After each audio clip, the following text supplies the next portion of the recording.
Hi, my name is Phil and welcome to the ChristLight vlog, which we're going to be running over the next couple of weeks.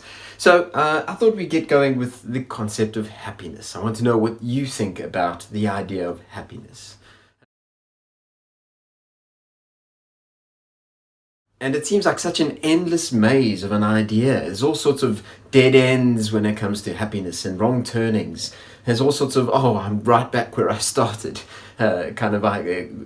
points when we're talking about happiness. But it's such a critical thing. You sometimes wonder if the effort that you put into it is actually worth the reward. But surely it is. Surely I have the inalienable right to be happy, to have some sort of space around myself in which I'm comfortable and in which I seem to be fulfilled. Isn't this the idea behind happiness? And we, I think, should feel entitled to thinking that our modern society has given us more capacity for happiness.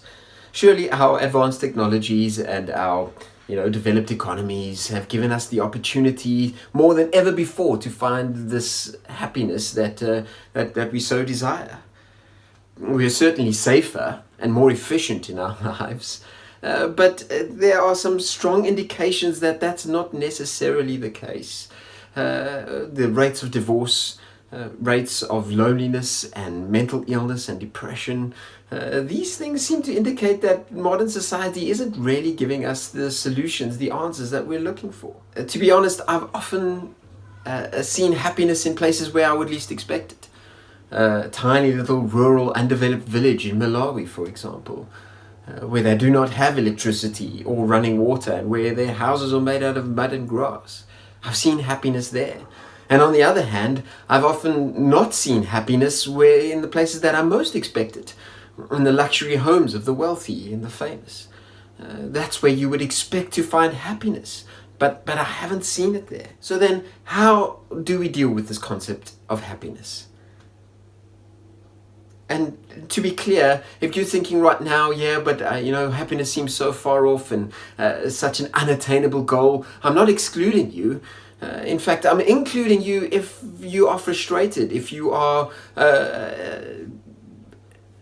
unhappy with your lack of happiness. Well, over the course of this series, we're going to explore the idea of happiness using one of the most ancient and respected pieces of literature in the world. I'm talking about the Bible. And if you all of a sudden said, but I believe that the Bible is just a collection of fairy tales, well, I encourage you to keep an open mind, because surely a book that has weathered as much time and has resisted so many attempts to destroy it, and which has had such an influence on human history, might have something of value to say when it comes to these kind of ideas. And so I want you to keep an open mind as we look at what the Bible has to say. So as a quick overview, as a taste of what is to come over the next couple of weeks, the Bible teaches that there are a number of fundamental principles about happiness, which you need to know and which you need to understand. And I'm going to just give you a bit of a précis on two of those. The first principle is that happiness is not derived from externals.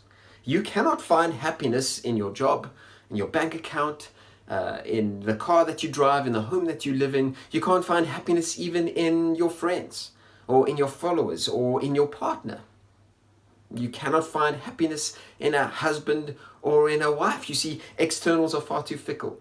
They change too much. They have far too much potential to disappoint us and to hurt us, no matter how much of those things that we have.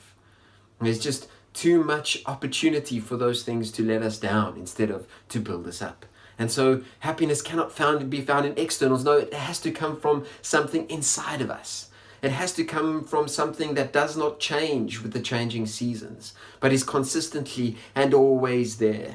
That's where happiness is really found. That's the first principle, and we'll be looking at that quite closely over the next couple of weeks. The second one is this. The second is that happiness cannot be found by directly pursuing it. Let me say that again. It cannot be found by directly pursuing happiness. It's one of those kind of abstract things that the more you chase it, the further away it seems to get.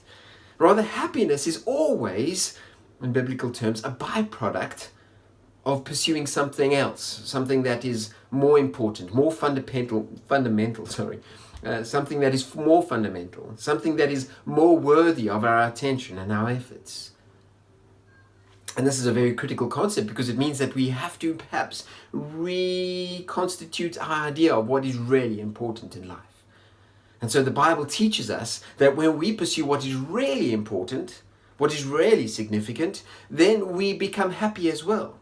Because happiness is a byproduct of pursuing that which is really worth our time and effort.